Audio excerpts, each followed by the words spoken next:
গল্পটা শুরু হয় চরম লেভেলের এক কিপটালোক জিয়াওকে দেখে।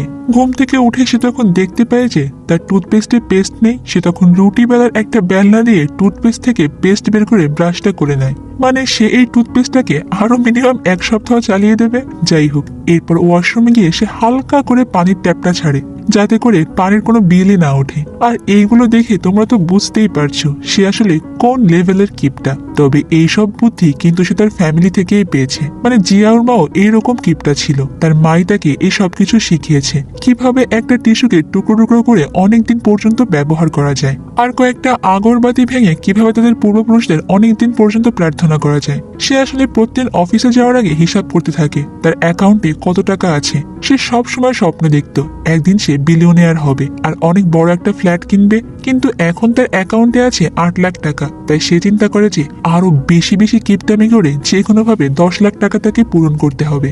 এরপর সে তার ভাঙাচোরা সাইকেলটাকে নিয়ে অফিসের উদ্দেশ্যে বের হতে চাইলে তার পাশের রুমের মালিকের দরজায় ধাক্কা লাগে। আর প্রতিদিন তাদের মাঝখানে কোনো না কোনো ঝগড়া হয়। আসলে সে এতটাই কিপটা যে সে কখনো গাড়ি ইউজ করে না, সব সময় সাইকেলে করে অফিসে যাওয়া আসা করে। আর এই ভাড়ার টাকাগুলোকে সে বাঁচিয়ে রাখে। এই সাইকেলটা চুরি হয়ে যাওয়ার ভয়তে সে এই সাইকেলটাকে সবসময় রুমের মধ্যে উঠিয়ে রাখে। এরপর সে মনের সুখে সাইকেল চালাতে চালাতে নিজেকে বলতে থাকে যে মানুষ আমাকে যতই কিপটা বলুক না কেন, আমার এতে কিচ্ছু যায় আসে না, কারণ তারা তো আর আমাকে খেতে দেবে না। তাই তাদের কিপটা বলাতে আমি কিছু ভাববো না।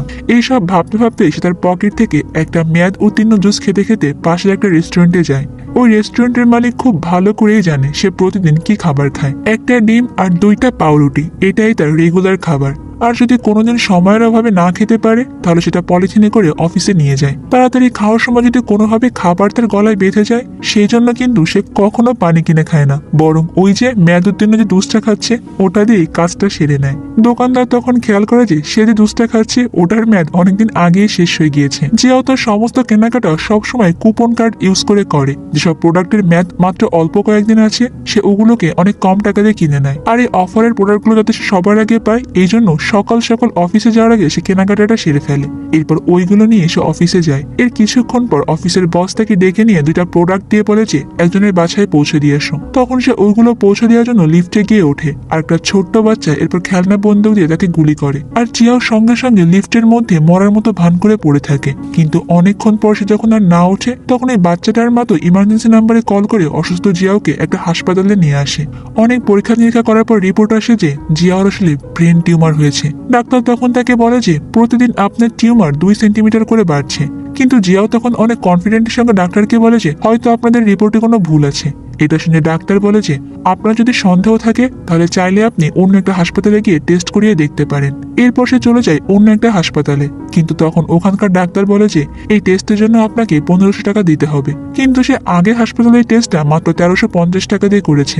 তাই 150 টাকা বাঁচানোর জন্য সে ওই টেস্টটা এখানে না করে আবারও আগের হাসপাতালে চলে আসে আর টেস্টটা করায়। তখন এই ডাক্তার বলে যে রিপোর্ট তো 2টাই সেম এসেছে। সে পাশাপাশি 2টা রিপোর্টই রাখে আর বলে যে যতবারই আপনি পরীক্ষা করুন না কেন আপনার রেজাল্ট পরিবর্তন হবে না, একই আসবে। আর আপনার ব্রেন টিউমার কিন্তু কখনো একা একা সেরে যাবে না, এর জন্য আপনাকে অবশ্যই ডাক্তার দেখাতে হবে। এরপর যেও তো সত্যি সত্যি ভয় পেয়ে যায়। তখন ডাক্তার তাকে বলে যে প্রতিদিন আপনার টিউমার যেভাবে একটু একটু করে বড় হচ্ছে, এইভাবে চলতে থাকলে হয়তো আপনি আর মাত্র 10 দিন বেঁচে থাকতে পারবেন। বেচারা এই কথা শুনে তো ওখান থেকে গিয়ে মায়ের কবরের পাশে বসে প্রচন্ড কান্না করতে থাকে। এরপর সে মন খারাপ করে বাসায় ফিরে আসে আর এইবার তার সাইকেলটাকে দূরে সরিয়ে রাখে আর তার প্রতিবেশীর কাছেও ক্ষমা চায়। এর পরের দিন সকালবেলা সে যথারীতি ওই হোটেলে খাবার খেতে যায়। এবার দোকানদার তাকে ফ্রিতে 1 কাপ দুধও খেতে দেয়। আর দোকানদার তখন তাকে বলে যে হয়তো আমি আর অল্প কিছুদিনের মধ্যে এই দোকানটা বিক্রি করে দিয়ে অন্য জায়গায় চলে যাব। তখন জিয়াও তাকে বলে যে আচ্ছা চাচা, আপনার কাছে যদি মাত্র 10 দিন সময় থাকতো এই পৃথিবীতে বেঁচে থাকার জন্য, তাহলে আপনি কি করতেন? ওই দোকানদার তখন বলে যে আমি আমার সমস্ত সম্পত্তি বিক্রি করে দিয়ে আমার ছোটবেলার বন্ধুদেরকে নিয়ে অনেক মজামস্তি করে উড়িয়ে দিতাম। এরপর সে কি যেন একটা মনে করে কোদাল নিয়ে তার সাইকেলে করে জঙ্গলের দিকে যেতে শুরু করে। আর তারপর সে একটা জায়গায় এসে পৌঁছায়। আসলে জিয়াও যখন স্কুলে পড়তো তখন তার বাকি 3 বন্ধুকে সবসময় বলতো আমি তোদের থেকে বয়সে একটু বড়, তাই আমি তোদের বিগ ব্রাদার। আর তাছাড়া বড় হয়ে যখন আমি অনেক টাকা ইনকাম করতে পারবো, সেই টাকা দিয়ে আমি তোদেরকে অনেক কিছু কিনে দেবো। এটা শুনে তার বাকি বন্ধুরা বলতো যে, তুই যে কিপটা, তোর মুখের কথায় আমরা কেউ বলে যাচ্ছি না, বরং আমাদের চারজনের মজার কথাগুলো আমরা টিফিন বক্সে রেখে এটা এখানে পুঁতে রাখি।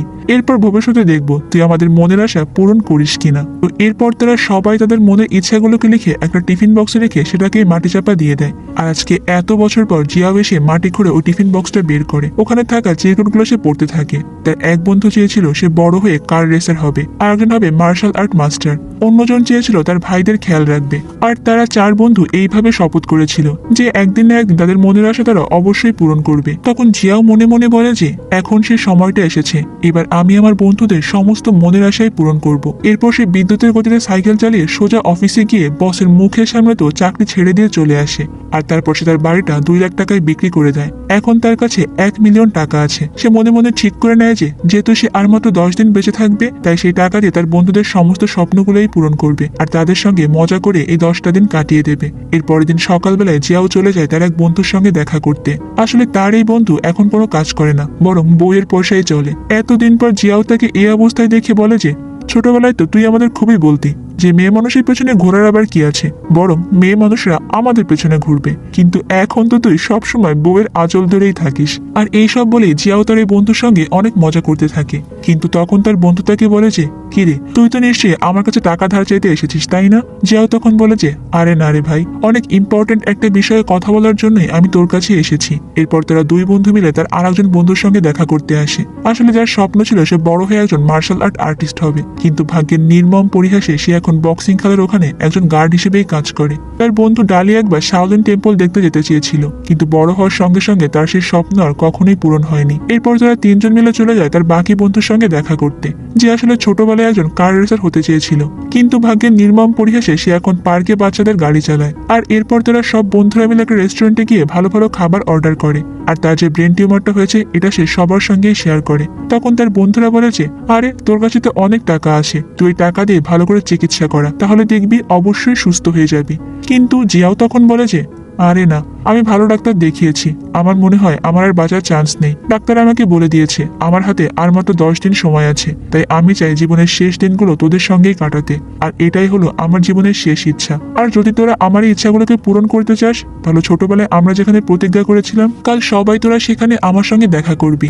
আসলে তারা চার বন্ধু সবসময় এইভাবে একসঙ্গে থাকতো, কিন্তু স্কুলে পড়াকালীন সময়ে জিয়াওর পরিবারের সঙ্গে অন্য পরিবারদের ঝগড়া হওয়াতে তারা আলাদা হয়ে গিয়েছিল। এরপর রাতের বেলা দেখা যায় যে জিয়াওর সেই বন্ধু, মানে যে বউয়ের পিছু পিছু ঘরে, সে তো বাসায় ফিরে সে রান্না বান্না করে রীতিমতো বউকে খাবার দেয়, কিন্তু তার বউ তাকে একটুও পাত্তা দেয় না, কারণ সে তো আর কোনো টাকা পয়সা ইনকাম করতে পারে না। আর তার আর এক বন্ধু ডং বাড়িতে পৌঁছে ছেলের সঙ্গে অনেক ভালো করে কথা বলার চেষ্টা করে, কিন্তু তার ছেলেও তাকে একটুও পাত্তা দেয় না। সে সবসময় দেশের নাম করে একজন পপ সিঙ্গারের গান শুনতে থাকে, আর ছেলের কাছ থেকে এরকম ব্যবহার পেয়ে তো সে অনেক কষ্ট পায়। এরপর তার আর এক বন্ধু যার নাম ডালি, তাকে আমরা বাসায় আসতে দেখি, কিন্তু তার ছোট ভাইগুলো তাকে খুব একটা বেশি সম্মান করে না। এরপর তারা সবাই তো সেই দিন শুয়ে শুয়ে ছোটবেলার সব ছবিগুলো দেখে আর তাদের আগের দিনগুলোর কথা মনে করতে থাকে। পরের দিন সকাল হলে বাকি 3 বন্ধু জিয়াওর সঙ্গে দেখা করতে সেই জায়গায় চলে আসে যেখানে তারা সারা জীবন একসঙ্গে থাকার প্রতিজ্ঞা করেছিল। এত বছর পর 4 বন্ধু একসঙ্গে হতে পেরে তো অনেক খুশি হয়। জিয়াও তো ওই দিন ফিরে এসে তার ব্যাংকে জমানো সে 1 মিলিয়ন টাকা উঠিয়ে ফেলে। আর এরপর তারা ওই দেশের সব থেকে নাম করে একটা হোটেলের রুম বুক করে, কিন্তু হোটেলের ভাড়া শুনে তো কিপটা জিওর কলিজাটাই পুরো শুকিয়ে যায়। আর তখন তার মনে পড়ে যায় যে আসলে সেই টাকা দিয়ে করবেটাই বা কি। এরপর তারা হোটেলের ভেতরে গিয়ে সমস্ত টাকাগুলোকে টেবিলের সামনে রাখে আর চিন্তা করে যে তারা টাকাগুলো দিয়ে কি কি করতে পারে। এরপর দিন সকাল হলে তারা অনেক দামি একটা গাড়ি ভাড়া করে আর পুরো শহর জুড়েই ঘুরে বেড়ায়। জিয়াও তো পুরো পানির মতো টাকা উড়াতে থাকে, কিন্তু মাঝে মাঝে আবার সে বুকে হাত দিয়ে অনেকটা ব্যথা অনুভব করে, কারণ সে তো এত টাকা ভাঙতে কখনোই অভ্যস্ত নয়। তবে একটু পরে তার মনে পড়ে যায় যে আরে আমি তো আর বাঁচবই না, এই টাকাগুলোতে কি বা হবে। তাই তার বন্ধুরা টাকা আনানোর জন্য যত ধরনের উপায় আছে সবগুলোকেই কাজে লাগাতে শুরু করে। এরপর বিকালবেলায় তারা সময় কাটানোর জন্য মাছ ধরতে যায়। তখন জিয়াও তাদেরকে বলে যে আরে এইসব মাছ ধরে কি হবে, চল আমি তোদেরকে দেশি মাছ নয় বরং অনেক দামি সামুদ্রিক মাছ খাওয়াবো। এরপর তারা একটা বারে গিয়ে ইচ্ছা মতো খেতে থাকে, আর সেই সাথে টিপস হিসেবে ওখানকার সমস্ত কর্মচারীদেরকে ফ্রিতে খাবারও খাইয়ে দেয়। একদিনের মধ্যে তারা প্রায় 2.5 লক্ষ টাকা খরচ করে ফেলে। আর এইভাবে সারা দিন রাত তারা এরকম ভাবে টাকা উড়াতে থাকে। তবে সেদিন সন্ধ্যাবেলায় হোটেলের নিচে গিয়ে জিয়াও অজ্ঞান হয়ে পড়ে থাকলে বাকি বন্ধুরা মনে করে যে সে হয়তো মারা গিয়েছে, কিন্তু দেখা যায় যে সে আসলে বারে গিয়ে এতটাই ড্রিঙ্কস করে ফেলেছিল যে সে পুরো টাল হয়ে ঘুমিয়ে আছে। তাই বাকিরা তখন তাকে নিয়ে হোটেল রুমে শুইয়ে দেয়। এর পরের দিন সবাই রীতিমতো খাতা কলম নিয়ে বসে পড়ে যে কিভাবে তারা এই বাকি টাকাগুলোকে খরচ করবে। পরের দিন সকালবেলা তারা সবাই চলে যায় একটা কবরস্থানে, কারণ তার বন্ধু যখন মারা যাবে তাকে তারা এখানে দাফন করবে, আর এই জায়গাটা তো কিনতে হবে। এখানে পৌঁছানোর পরই জিয়াও তার স্কুলের একমাত্র ক্রাশ ওয়াংকে দেখতে পেয়ে যায়। ছোটবেলায় সে এই মেয়ের পিছনে অনেক ঘুরেছে, কিন্তু ওয়াং তাকে মোটেও পাত্তা দিত না। তাই এতদিন পর সে ওয়াংকে দেখে তো একটু আবেগ আপ্লুতই হয়ে যায়। সে তখন ওয়াং এর কাছে জানতে চায় যে তুমি কি বিয়ে করেছো। ওয়াং তখন তাকে বলে যে সে স্কুলে জান মিনজোকে বিয়ে করেছে। তখন জিয়াওর মনে পড়ে যায় যে সে ওয়াং এর জন্য একদিন স্কুলে জান মিনজোকে বেদম কেলানো কেলিয়েছিল, আর সে কিনা এই বড় ছেলেটাকে বিয়ে করলো। এটা মনে করে সে ওখানে অনেক হাসতে থাকে। এরপর সে বলে যে ছোটবেলায় তো আমি তোমার বরের একটা দাঁত ভেঙে দিয়েছিলাম, এবার দেখা হলে হয়তো বা আর একটা দাঁত ভেঙে দিতে পারি, তাই সাবধানে থেকো। এটা শুনে তো ওয়াং তাকে তার হাজবেন্ডের সঙ্গে দেখা করাতে নিয়ে যায়। ওয়াং তখন তাদেরকে একটা কবরের কাছে নিয়ে আসে। আসলে বেশ কয়েক বছর আগে তার হাজবেন্ড মারা গিয়েছে। এটা শুনে তো জিয়ার একটু মন খারাপ হওয়ার কথা, কিন্তু সে মনে মনে অনেক খুশি হয়ে যায়। যেহেতু হাজবেন্ড মারা গিয়েছে তাই এইবার তার ক্রাশের সঙ্গে সে একটু লাইনও মারতে পারবে। তবে একটু পরে তার মনে পড়ে যায় যে সে তো আর অল্প কয়েকদিন বেঁচে থাকবে, তাই ওখানকার সব থেকে দামি জায়গাটা সে 2 লক্ষ টাকা দিয়ে কিনে নেয়, যেখানে মৃত্যুর পর তাকে দাফন করা হবে। এরপর সে ওয়াংকে ইমপ্রেস করার জন্য সে যে দোকানে চাকরি করত ওই দোকানে সমস্ত কিছুই কিনে নেয়। তবুও তো এখনো তার কাছে অনেক টাকা রয়ে গিয়েছে, তাই সে তখন কিছু টাকা দিয়ে রূপচর্চা করাও শুরু করে। যেহেতু সে মরেই যাবে তাই সে ভাবে যে এরকম কুৎসিত চেহারা নিয়ে মরে আর কি হবে, মরার আগে একটু সুন্দর হয়েই মরি। এগুলো দেখে তো ওয়াং জানতে চায় যে তুমি এরকম পাগলামি করছো কেন। তখন জিয়াও তাকে বলে যে আমার ব্রেন টিউমার হয়েছে, আমি আর বেশি দিন বাঁচবো না। আর এই কথা শুনে তো ওয়াং বলে যে ঠিক আছে, তাহলে আমি আগামীকালকে তোমাকে সময় দিচ্ছি। এখন তার কাছে আছে 4,32,000 টাকা। এরপর রাতের বেলা সে যখন ঘুমিয়েছিল তখন ওয়াং তাকে একটা মেসেজ করে। বেচারা মেসেজটা পড়ে তো খুশিতে পুরো খাট থেকেই পড়ে যায়। আর অন্যদিকে দেখা যায় যে তার বন্ধুরাও তার টাকা ওড়ানোর জন্য বডি ম্যাসাজ করতে চলে যায়। পরের দিন সকাল হয়ে দেখা যায় যে সবার আগে জিয়াও স্যুট বুট পরে রেডি হয়ে গিয়েছে আর অপেক্ষা করতে থাকে যে কখন ওয়াং সেখানে আসবে। কিছুক্ষণ পরে হোটেল রুমে ওয়াংকে আসতে দেখে তার বাকি বন্ধুরা তো একটু অবাক হয়ে যায়, কিন্তু যেহেতু অল্প কয়েকদিন পরে তার বন্ধু মারা যাবে তাই তার বাকি বন্ধুরা তখন তাদের দুজনকে একটু আলাদা সময় কাটানোর ব্যবস্থা করে দেয়। হোটেলের নিচে এসে এরপর তারা অনেক দামি একটা গাড়ি ভাড়া করে আর দুজন মিলে ঘুরতে বেরিয়ে যায়। কিন্তু তার বন্ধুরা যখন মনে করে যে হয়তো ওয়াং জিয়াওকে ভুজুং ভজং দিয়ে সব টাকাগুলোকে নিয়ে যাবে, তাই তখন তারা একটা ট্যাক্সি ভাড়া করে ওদেরকে ফলো করতে শুরু করে। ওয়াং এরপর জিয়াওকে নিয়ে একটা শপিং মলে চলে আসে আর তাকে বলতে থাকে যে তোমার তো আরো স্টাইলিশ জামা কাপড় পরা উচিত। কিন্তু তখন জিয়াও ওয়াংকে উল্টো অনেক সুন্দর সুন্দর জামা কিনে দেয় আর সেই জামাগুলোকে একটার পর একটা ট্রায়াল দিতেই থাকে। আর এইভাবেই তারা সারাদিন ঘুরে ঘুরে অনেক শপিং করে। এরপর ওয়াংরা সেখান থেকে সোজা তাদের স্কুলের উদ্দেশ্যে রওনা দেয়, কেননা এখানেই তাদের জীবনের ছোট ছোট অনেক স্মৃতি জড়িয়ে রয়েছে। আর তাছাড়া জিয়াও ওয়াংকে প্রথমে এই স্কুলেই দেখেছিল, তাই তারা সেখানে যাওয়ার জন্য রওনা হয়ে যায়। এদিকে তার বন্ধুরা তো এখনো তাদের পিছু পিছুই আছে। স্কুল গেটের কাছে দাঁড়িয়ে তারা দুজন তখন ছোটবেলার স্মৃতিচারণ করছিল।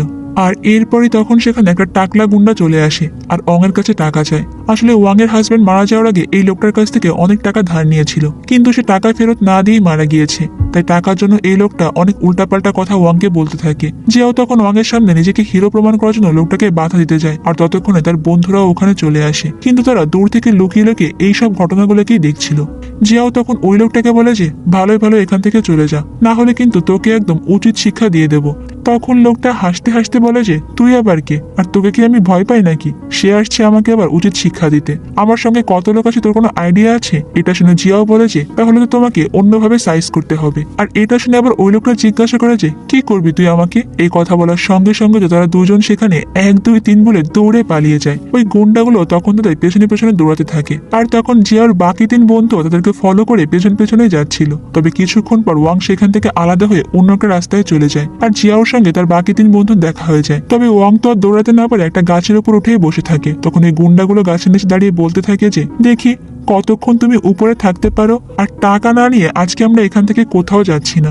জিয়াও তখন দূর থেকে এই দৃশ্য দেখে ওয়াংকে বাঁচানোর জন্য দৌড়ে গিয়ে লোকটাকে একটা কিক মারতে যায়, কিন্তু সে নিজেই ওখানে একা একা ফাঁকা রাস্তার উপর পড়ে যায়। তখন ওই গুন্ডাগুলো তো তাকে ধরে বেদম পেদানি দিতে থাকে, কিন্তু বন্ধুর এরকম বিপদ দেখে তো বাকি বন্ধুরা আর বসে থাকতে পারে না। তাই মার্শাল আর্ট জানা ডালি তখন উড়ে গিয়ে একটা কিক মেরে বন্ধুকে বাঁচিয়ে নিয়ে আসে। এরপর তারা 4 বন্ধু মিলে গুন্ডাদের সঙ্গে মারামারি করতে শুরু করে। শুরুতে তারা মার খেলেও পরে ওই গুন্ডাগুলোকে তারা ইচ্ছা মতো সাইজ করে। ওয়াং তখন গাছের উপর থেকে এই অবস্থা দেখে তো ইমার্জেন্সি 999 নাম্বারে কল করে পুলিশকে ডেকে নেয়। আর এরপর ওখান থেকে কোনো মতে তারা বের হয়ে তো রাতের বেলায় 5 জন মিলে একসঙ্গে আড্ডা দিচ্ছিল। তবে কিছুক্ষণ পরে জিয়াও ফোন হাতে নিয়ে দেখতে পায় যে হসপিটাল থেকে তাকে অনেকবার কল করা হয়েছে, কিন্তু সে তখন ভয়তে আর কল রিসিভ করে না। সে ভাবছিল যে আবার কোনো খারাপ রিপোর্ট হয়তো। অনেক রাত পর্যন্ত তাদের এই আড্ডা চলছিল। আর এরপর ওয়াংকে তারা তার বাসায় পৌঁছে দিয়ে হোটেল রুমে ফিরে আসে। সকালবেলা তারা সবাই সেখানে যায় আর তাদের লিখে রাখা চিরকুটগুলো সবার হাতে ধরিয়ে দেয়। জিয়াও এরপর তাদেরকে বলে যে ছোটবেলায় আমরা আমাদের ইচ্ছার কথাগুলো এখানে লিখে রেখেছিলাম। আমার কাছে এখন যে বাকি টাকাগুলো রয়েছে সেই টাকা দিয়ে তোরা 3 জন তোদের এই স্বপ্নগুলোকে পূরণ করে নিস। আসলে ডাক্তারের কথা মতো আজকে আমার জীবনের শেষ দিন। হয়তো দেখবি 12টা বাজার সঙ্গে সঙ্গে আমি মারা গিয়েছি। তাই সেখানে তারা তখন অনেক রাত পর্যন্ত অপেক্ষা করে। এরপর সে যখন একটু অসুস্থ ফিল করে তখন সবাই তো তাকে ধরে বাড়িতে নিয়ে আসে, কেননা জিয়াও তার শেষ নিঃশ্বাস তার বাড়িতে ত্যাগ করতে চাচ্ছিল। আর 12টা বাজার আগেই তো হঠাৎ করে সে অজ্ঞান হয়ে পড়ে। তখন তার সমস্ত বন্ধুরা মনে করে যে এইবার হয়তো জিয়াও সত্যি সত্যি মারা গিয়েছে। তাই একজন তো তার নাকের কাছে এসে হাত দিয়ে দেখে যে সে নিঃশ্বাস নিচ্ছে কিনা, কিন্তু কোনো সারা শব্দ না পেয়ে তো সবাই মিলে তাকে হাসপাতালে নিয়ে আসে। আর এর পরের দিন ঘুম থেকে উঠে সে বলে যে আমি এখানে কেন, আমার তো কালকে মারা যাওয়ার কথা ছিল। তখন ডাক্তার তাকে বলে যে আসলে অনেক বড় একটা মিস্টেক হয়ে গিয়েছে। কয়েকদিন ধরে আমাদের এমআরআই মেশিনটা খারাপ, তাই সবারই সেখানে ব্রেন টিউমার ধরা পড়ছে। আর এটা জানানোর জন্য আমরা আপনাকে অনেকবার কল করেছিলাম। আপনি আমাদের এখানে যে টেস্টটা করেছিলেন সেটা ভুল ছিল। আসলে আপনার কখনো টিউমার হয়নি। আপনি মেয়াদ উত্তীর্ণ অনেক জিনিস খেয়েছেন, এই জন্যই আপনার শরীরের এমন অবস্থা হয়ে গিয়েছিল। এই কথা শোনার পর তো জিয়াওর মাথায় পুরো আকাশ ভেঙে পড়ে। সে তো কষ্ট তখন কান্না করতে শুরু করে, কারণ তার সারা জীবন ধরে একটু একটু করে কিপটামি করে যে টাকাগুলো সে জমিয়েছিল, এই কয়েকদিনে সে সবগুলো টাকা উড়িয়ে ফেলেছে। সে তো এখন পুরো পথের ফকির। আর ডাক্তারকে সে তখন উল্টো মারতে চায় আর রীতিমতো তো গড়াগড়ি দিয়ে কান্না করতে থাকে। এরপর অনেক দ্রুত হোটেলের উদ্দেশ্যে রওনা দেয়, কেননা বাকি 4 লাখ টাকা যেগুলো সে তার বন্ধুদেরকে ভাগ করে দেবে বলেছিল সেগুলো হোটেলে রেখে এসেছে। তবে একটা ব্রিজের উপর আসার পরে তার বন্ধুরা তাকে বলে যে এই টাকা তো হোটেলে নেই, এটা আমাদের কাছেই রয়েছে। এই বলে তারা টাকার ব্যাগটা বের করে। জিয়াও তখন তাদের কাছে টাকার ব্যাগটা ফেরত চায়, কিন্তু তারা 3 জন তখন জিয়াওর সঙ্গে মজা করে আর একজন অন্যজনের দিকে টাকার ব্যাগটা ছুটতে থাকে। তখন তাদের মধ্যে একজন যখন টাকার ব্যাগটা ধরতে না পারে, সোজা তো ওটাকে নদীর মধ্যেই পড়ে যায়। ব্যাগটাকে ওইভাবে পড়ে যেতে দেখে তো জিয়াও জীবনের মায়া না করে দ্রুত ব্রিজের ওপর থেকে সোজা নদীর মধ্যেই লাফ দেয়। কিন্তু অনেক খোঁজাখুঁজি করার পরে বেচারা সে টাকার ব্যাগটা পাচ্ছিল না। তখন সে প্রায় ডুবেই যাচ্ছিল। সেই মুহূর্তে তার বাকি বন্ধুরা পানির মধ্যে গিয়ে সাঁতরে তাকে উদ্ধার করে ডাঙায় তুলে আনে। তবে ওই মুহূর্তে এতগুলো টাকা একসঙ্গে হারিয়ে সে পাগল প্রায়। এটা দেখে তার বাকি বন্ধুরা তাকে সান্ত্বনা দিয়ে বলে যে আরে টাকা গেছে তো কি হয়েছে, তুই তো এখনো বেঁচে আছিস। কিন্তু জিয়াও তখন তাদেরকে বলতে থাকে যে তোরা কি আমাকে সেই টাকা দিতে পারবি। এরপর তো সে তার বন্ধুদেরকে অনেক কথা শুনিয়ে দেয়, এমনকি অপমানও করে। আর জিয়ার মুখ থেকে এরকম বাজে বাজে কথা শুনে তো সেখানে থাকা তার 2 জন বন্ধু অনেক কষ্ট পায়। কিন্তু অন্যদিকে দেখা যায় যে তাদের আরেকজন বন্ধু সে টাকার ব্যাগটা উদ্ধার করতে পারলেও জিয়াওর এমন আচরণ দেখে সেই টাকাটা আর ফেরত দেয় না, সেটা ওখানেই রেখে দেয়। আর এরপর সোজা তাকে একটা চড় মেরে ওখান থেকে তারা সবাই চলে আসে। এই 10 দিন তো জিয়াও অনেক খুশিতেই সময় কাটিয়েছিল। আর এখন সে আবারও একা হয়ে গিয়েছে, কিন্তু তার কাছে কোনো টাকা পয়সাও নেই। তাই সে ওয়াংয়ের বাসায় যায়। ওয়াং তার সব কথা শুনে সেই দিন যে শপিং গুলো করেছিল ওই জামা কাপড়গুলো ফেরত দিতে চায়, কিন্তু জিয়া আসলে এতটাও নিচে নামতে পারছিল না। সে তখন মন খারাপ করে ওখান থেকে চলে আসে। আর এরপর সে যাদের কাছে ছোট্ট বাড়িটাই বিক্রি করেছিল তাদের কাছে গিয়ে বলেছে আমি এত কম টাকা আমার বাড়ি বিক্রি করতে চাই না, তোমরা আমার বাড়িটা আমাকে ফেরত দিয়ে দাও। কিন্তু তারা তখন লাথি মেরে জিয়াওকে বাড়ি থেকে বের করে দেয়। বেচারা তখন তার ভাঙা সাইকেলটা আর কয়েকটা জামা কাপড় নিয়ে রাস্তায় রাস্তায় ঘুরতে থাকে। আর ঘুরতে ঘুরতে এইবার সে ওই রেস্টুরেন্টের সামনে এসে দাঁড়ায়। হোটেলের ওই বৃদ্ধ চাচা এরপর জিয়াওকে কিছু খাবার খেতে দেয়। আর জিয়াও এরপর তাকে সমস্ত ঘটনাই খুলে বলে। সে বলে যে আমি এখন কোথায় যাব, কি করব। তখন ওই লোকটা তাকে বলে যে তোমার যেখানে ভালো লাগে তুমি সেখানেই চলে যাও। কিন্তু জিয়াওর তো আসলে দুনিয়াতে আপন বলতে কেউ নেই। তার এখন রাতের বেলায় সামান্য মাথা গোজার পর্যন্ত ঠাঁই নেই। তাই সে নিরুপায় হয়ে কবরস্থানে চলে যায়, যেখানে সে একটু জায়গা কিনেছিল। রাতের বেলা সে কবরে অন্ধকারের মধ্যেই শুয়ে থাকে। আর তখন সে তার ছোটবেলার টিফিন বক্সটা কবরের মধ্যে খুঁজে পায়। ওটা খোলার পর সে ভেতরে আরো কয়েকটা চিরকুট পেয়ে যায়। আসলে তার বাকি 3 জন বন্ধু সেখানে তার জন্য চিঠি লিখে রেখেছিল। আর ওখানে লেখা ছিল যে বিগ ব্রাদার, আমরা তোমাকে অনেক ভালোবাসি। হয়তো তুমি মরে গেলে আমাদের থেকে আলাদা হয়ে যাবে, কিন্তু আমাদের 4 জনের প্রাণ সব সময় একসঙ্গেই থাকবে। তারা সবাই তাকে নিয়ে অনেক ভালো ভালো কথাই ওই চিরকুটের মধ্যে লিখে রেখেছিল। এগুলো পড়ে তো জিয়াওর অনেক বেশি মন খারাপ হয়ে যায়। কারণ সে একটু আগে তার বন্ধুদের সঙ্গে অনেক খারাপ আচরণ করেছে। তাই এইসব ভাবতে ভাবতে সেখানে তার সকাল হয়ে যায়। পরের দিন সকাল হলে দেখা যায় যে ওই শহরের বিখ্যাত পপ সিঙ্গার তার জন্য একটা জায়গা কিনতে ওই কবরস্থানেই এসেছে। তবে সে ওই জায়গাটা পছন্দ করে যেটা জিয়াও তার জন্য কিনেছিল। এরপর জিয়াও এই সুযোগে কবর থেকে বের হয়ে এসে বলে যে আমি এই জায়গাটা বিক্রি করতে চাই, কারণ সে মনে মনে কাল রাতে ঠিক করে নিয়েছে সে তার বন্ধুদের সঙ্গে যে খারাপ ব্যবহারটা করেছে তার জন্য তাদের কাছে ক্ষমা চাইবে আর তাদের সমস্ত স্বপ্নই সেই পূরণ করবে। তার বন্ধু ডালি যে বক্সিং কোম্পানিতে চাকরি করে, জিয়া এরপর সেখানে চলে যায় আর ম্যানেজারকে গিয়ে অনেক রিকোয়েস্ট করতে থাকে যেন ডালিকে একটা ম্যাচ খেলতে দেয়, কিন্তু ম্যানেজার তার একটা কথাও শোনে না। তবে কিছুক্ষণ পর ম্যানেজারের একটা কল আসলে সে বাইরে চলে যায়। তখন টেবিলের উপর জিয়াও অনেকগুলো হিসাবের খাতা দেখতে পায় আর জিয়াও হিসাব করতে অনেক ভালো পারতো, তাই সে মুহূর্তের মধ্যে সমস্ত হিসাবগুলোই করে ফেলে। ম্যানেজার ফিরে এসে এটা দেখতে পেয়ে তো অনেক খুশি হয়ে যায়, তাই সে এবার জিয়াওর বন্ধু ডালিকে একটা ম্যাচ খেলার জন্য অনুমতি দিয়ে দেয়। এরপর জিয়াও লুকিয়ে লুকিয়ে তার বন্ধু ডালির বাসায় বক্সিং খেলা সে ইনভিটেশন লেটার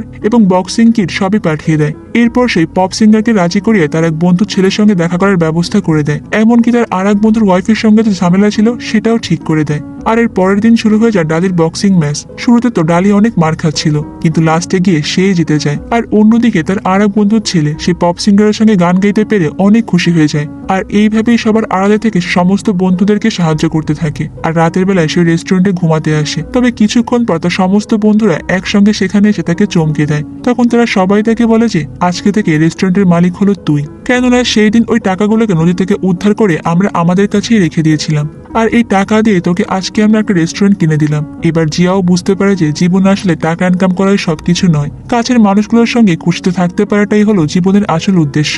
আর এখানেই শেষ হয়ে যায় আমাদের আজকের এই সুন্দর মুভির গল্পটা। তো বন্ধুরা, আজকের গল্পটা তোমাদের কাছে কেমন লেগেছে? আর তোমাদের